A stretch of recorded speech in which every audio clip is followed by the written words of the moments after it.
Hi, welcome back to Still Addicted. If you haven't already, I've been told that I have to do this, by the way. If you haven't already, please subscribe. Also, comment on the videos if anything resonates with you, or if you've got any questions or anything like that, because I'd love to hear from you. So, the next question is, can I have fun sober? And yes, you can. Yeah. My biggest fear when going sober, my biggest fear that stopped me from getting help earlier was that I was going to lose all my friends and I was going to lose my life and it was going to get really boring and I wasn't ready to give that up.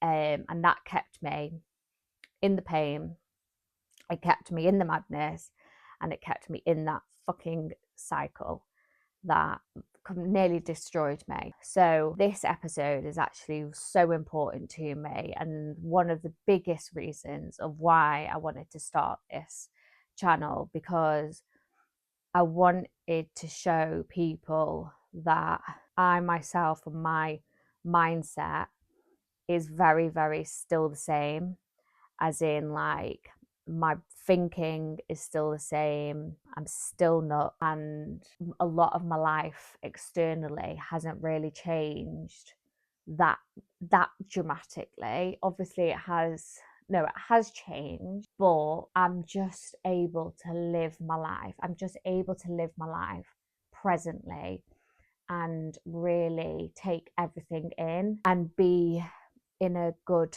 like mental headspace and good physical space as well, and understand my emotions and really then also tap into like the spiritual side of me that I spoke about in the last episode. When you get sober, obviously things change. Obviously you're not going to be going out every weekend like I used to. So like I used to go to this place called White Hotel pretty much Friday, Saturday. If I wasn't out on the Friday, I'd be in my apartment getting absolutely smashed with all my mates, or I'd be going to my mate's house getting smashed. Every weekend was just a mashup without fail. Not a single weekend I don't think I ever stayed in. I hated staying in, hated being in with myself, like hated it. Whereas now I love my own time.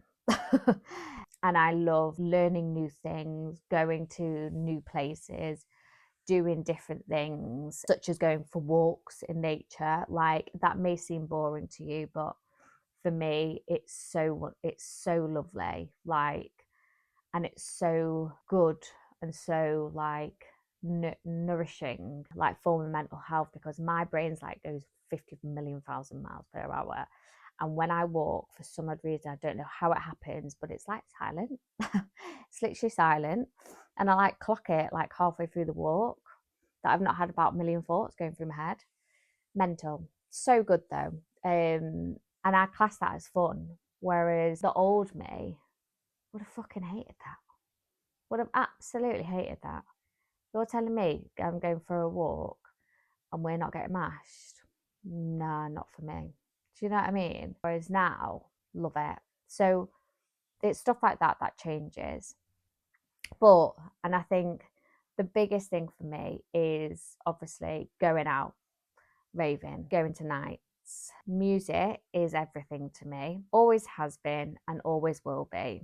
So when I got sober, one of my biggest things that I made a promise to myself was I would do absolutely anything and everything to make sure I can still have that night out and those nights out. So I've gone to Glastonbury twice in my sobriety.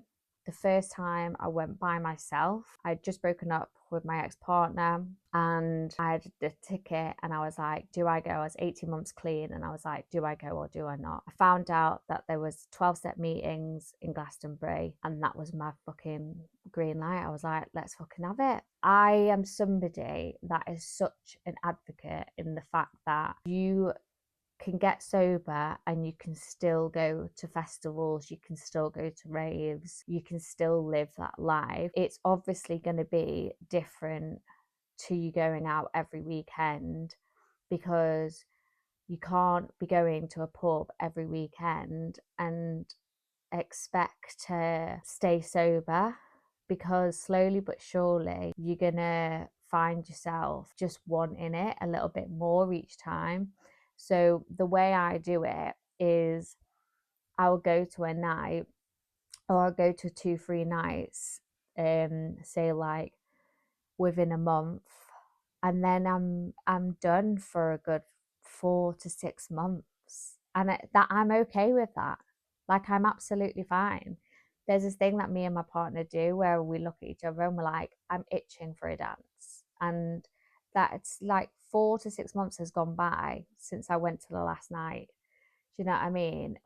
Sometimes it's even shorter space, but it's when I want to go and when I want to have a dance, and I don't feel like I'm doing it to escape or anything like that. I just generally want to fucking move my body and listen to some like sick tunes, do you know what I mean? And be surrounded by old friends, new friends, and just be like, yeah, just have a good time, do you know what I mean? So yeah, I obviously put a lot of stuff in place. Like, I'll go to a meeting, I'll go with people in recovery. Most of the time now, I'll go with people in recovery. If I don't go with people in recovery, yeah, I'll just make sure I have an exit strategy. I think I've said this in another episode, but yeah, you just learn how to make sure that your recovery comes first, no matter what. If your recovery comes first, the world is your oyster, and I 100% believe that. But another thing as well with this is I do not believe you can just get sober and within a week go out. That's just not a thing. So the way I did it was my first 3 months, I did absolutely nothing, did not see anybody, did not see any of my friends. All I did was meetings, meetings, meetings, meetings. I completely went headfirst, dived straight into recovery. And that was my life for the first 3 months. And then I met up with my mate. We went to White Hotel, had a boogie. It was only a couple of hours, but that's all I wanted. It was just a couple of hours, just having a little dance, and then I went home. And it's that acceptance around that things aren't going to be how they used to be, and that's okay. It's acceptance that my recovery and my life is before anything else, and it's acceptance that I'm going to have a good time. Like, I'm not going to go and get mashed, and to really, like, it's kind of like they're really sacred now. Like, my nights out are really sacred because I enjoy every single second of it. Do you know what I mean? I'm not in a K-hole anymore. I'm not anxious. I'm not freaking out about what I'm wearing, who am I speaking to. I'm not trying to get validation off people. I'm not trying to be this person that I just wasn't. I'm not trying to escape my life. It's all just every single moment that I'm out. I love it. So yeah, there's so much fun to be had going sober. But yeah, like I said, I've done Glastonbury, I've done Moving Festival, been to Park Life, I've been to White Hotel, been to Hidden, go to Freight Island quite a few times. Like, it's just like, yeah. And then gigs as well, like since being in recovery, gigs have been a huge thing as well. Like, I used to just go to nights where DJs and producers played. Like, now I actually like to go see gigs and like live music. So it's that kind of stuff. Your nights change, but it's the experience. I can't like it's sick.